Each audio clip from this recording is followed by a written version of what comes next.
पाठ 7वा मृदा. मृदेत असणारे विविध घटक कोणते?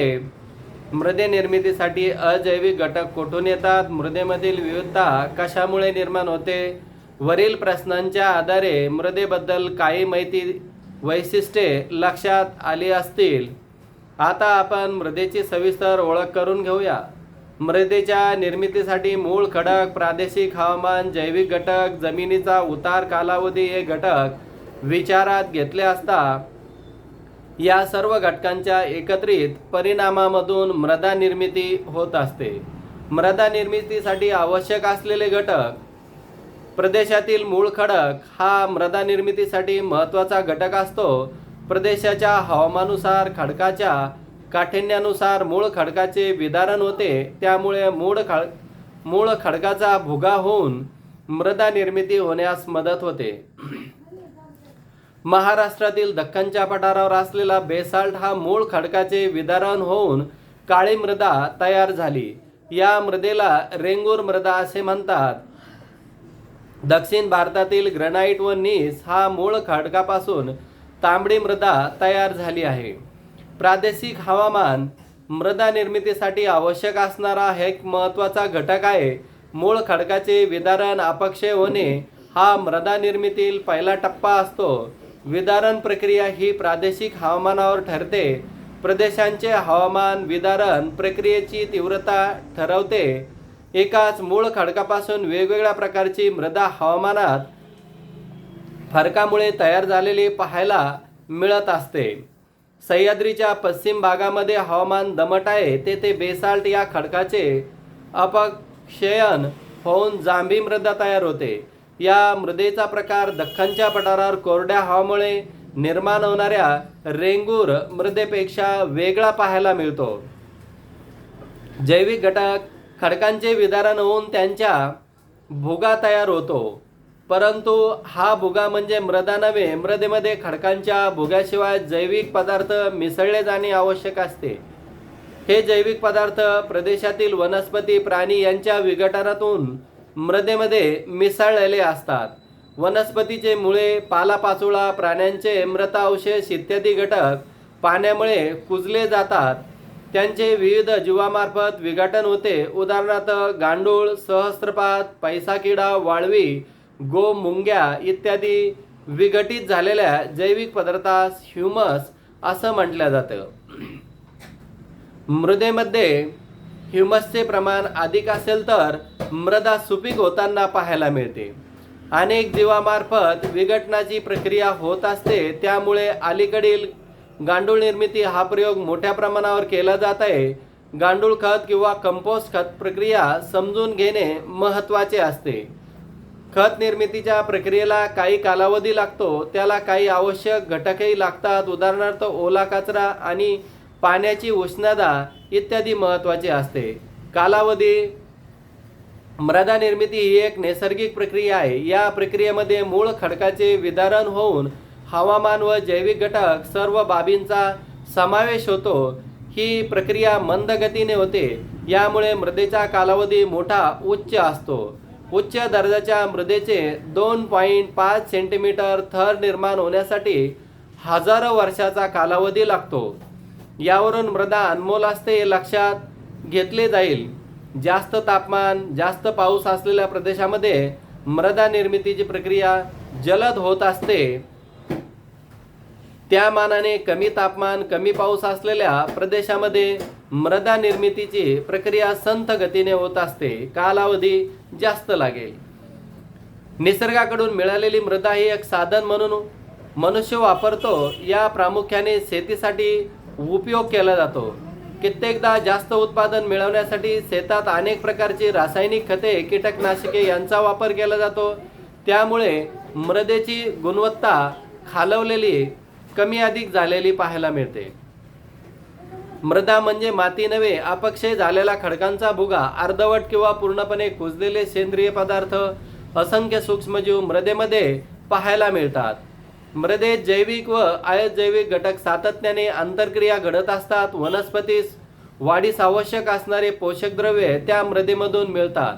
मृदा ही परिपूर्ण परिसंस्था आहे. याउलट माती हा एक पदार्थ पाहायला मिळतो. थोडक्यात तर कुंभार वापरतो ती माती आणि शेतकरी वापरतो ती मृदा म्हणून ओळखली जाते.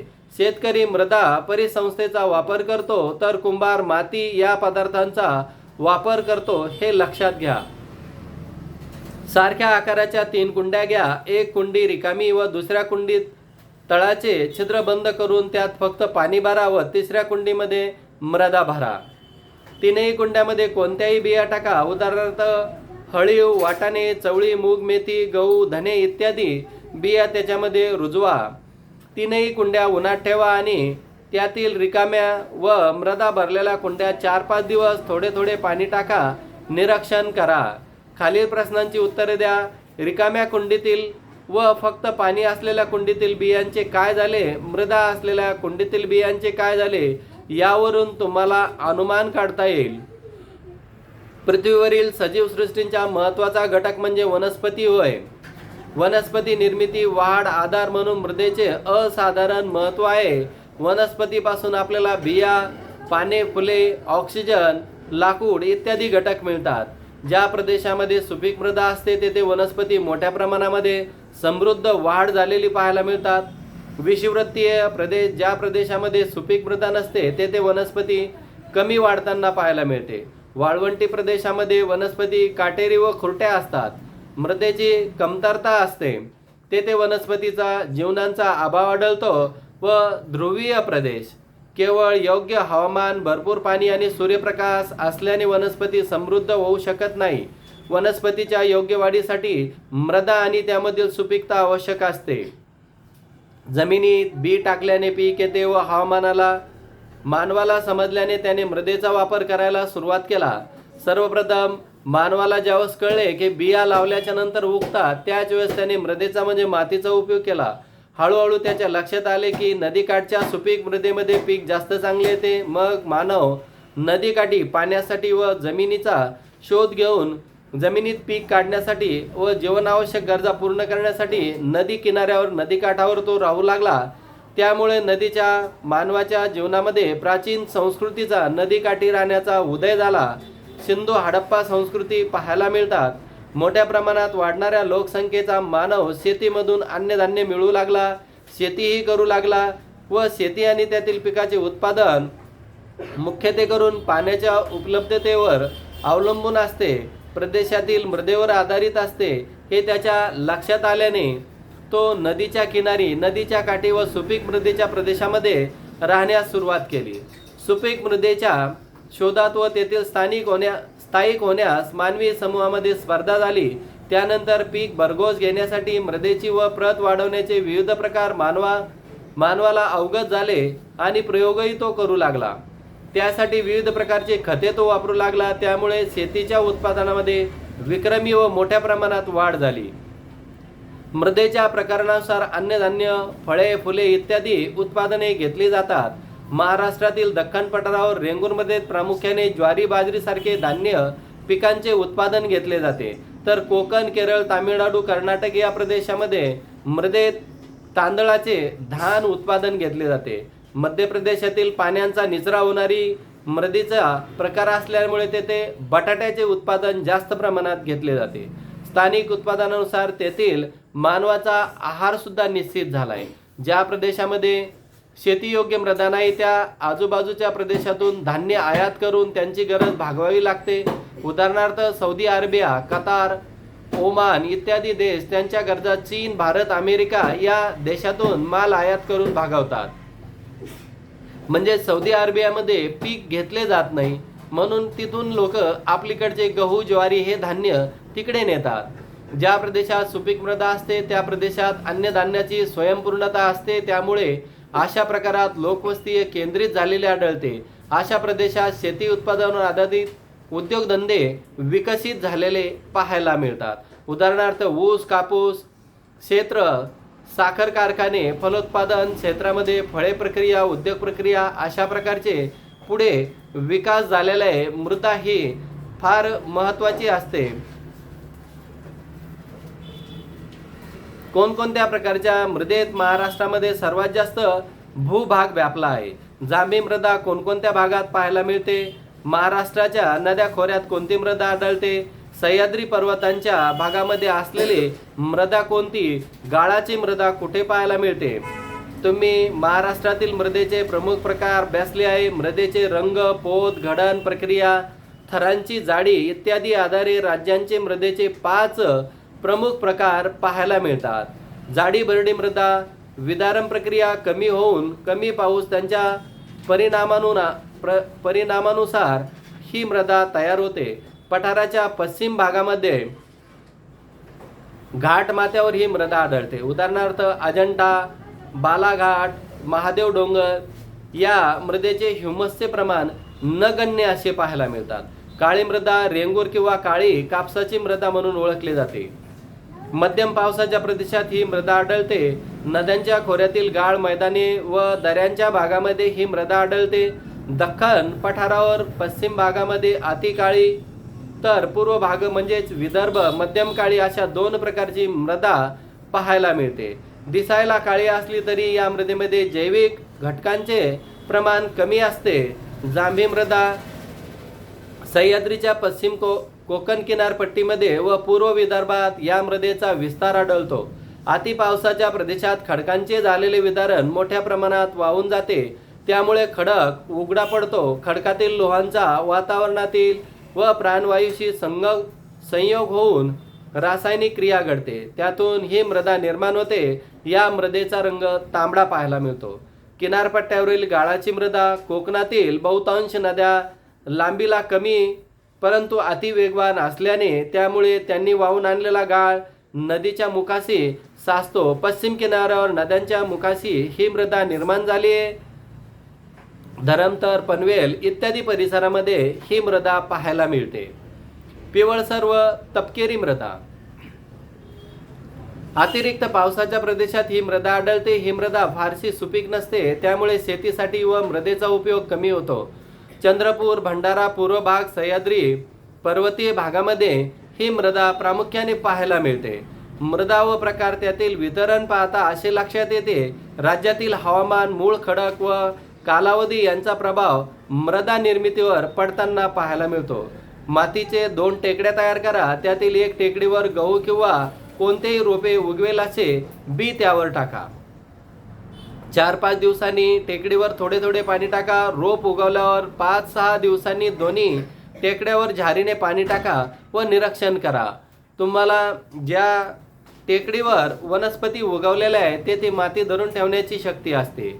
मृदा आणि धूप अवनती, वारा, पाणी यामुळे मृदेचे थर वाहून जातो म्हणजेच मृदेची धूप होते. वाहते पाणी, हवामान आणि प्रकार रचनेत विविधता यामुळे मृदेची धूप होते. मृदेची जशी धूप होते काही कारणाने मृदेचे आरोग्य बिघडते. मृदेचे अवनती होणे असं सुद्धा त्याला म्हटलं जातं. शेतीतून अधिक उत्पादन मिळवण्याच्या रासायनिक खते व जंतुनाशके, तणनाशके इत्यादी वापर केल्याने, रासायनिक खतांचा अतिरेक वापर केल्याने मृदेची अवनती होताना पाहायला मिळते. अतिरिक्त जलसिंचन जमिनीमधील क्षार वर येतात. जमीन खारट बनते. रासायनिक द्रव्यांच्या अतिवापरामुळे ती द्रव्य मृदेमध्ये वर्षानुवर्ष तसेच राहते. त्यामुळे सूक्ष्मजीव नाहीसे होण्याचा धोका असतो.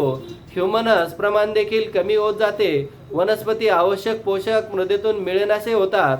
मृदेचा सामूह म्हणजेच पीएच व्हॅल्यू बिघडल्याचे लक्षात येते. मृदा संधारण, मृदेचे महत्त्व लक्षात घेता तिचे संधारण करणे महत्त्वाचे असतात. शेतातील सुपीक पीक मृदा पावसाच्या पाण्याबरोबर वाहून जाते. म्हणून शेतांना बांध बंदिस्त करताना बांधावर योग्य प्रमाणात झाडांची लागवड करणे, शेतात जास्त उतारांच्या भागावर दगडांच्या साहाय्याने बांध घालणे अशी कामे मृदा संधारण विभागातर्फे केले जात असतात. वृक्ष लागवड केल्याने वाऱ्याने वेगावरील नियंत्रण आणता येते. वाऱ्यामुळे होणारी मृदेची धूप सुद्धा थांबवता येते. वनस्पतीमुळे माती धरून ठेवतात. वनस्पतीच्या मुळांना माती न वाहून देण्याची शक्ती असते. त्यामुळे मृदेची धूप थांबते. मृदा साधारणपणे उतारावर असलेल्या जमिनीवर सलग समतल चर खोदले जातात. असे चर वेगवेगळ्या उंचीवर खणल्याने उतारावरून येणाऱ्या पाण्याचा वेग कमी होतो. त्यामुळे होणारी झीज थांबते. तसेच चरामुळे थांबलेले पाणी जमिनीत मुरण्यास मदत होते. महाराष्ट्र शासनाने पाणलोट क्षेत्र विकास अंतर्गत ग्रामीण भागामध्ये शेतीच्या उत्पादनाच्या दिशेने बांध बंदिस्त करणे हा कार्यक्रम राबवला आहे. पाणी अडवा पाणी जिरवा ही योजना यशस्वी झाली. पर्यायाने भूजल पातळी वाढण्याच्या प्रयत्नाबरोबर मृदेची धूप कमी करण्यासाठी मदत झाली. शासनाने जलयुक्त शिवार ही योजना अलीकडे सुरू केली आहे. त्यामुळे शेतांना बांध घालणे, लहान लहान नाल्यांना पाणी अडवणे, नाले जोडणे यासारखे कामे मोठ्या प्रमाणामध्ये केले जात आहे.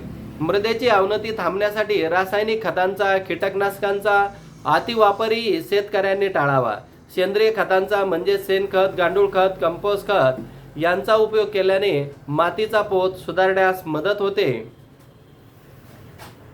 रोहित आणि प्रतीक्षा यांच्या असे लक्षात आले की त्यांच्या शेतात अतिशय जोरदार पीक आले आहे, पण काही भागामध्ये फारसे खुरटे झाले आहेत.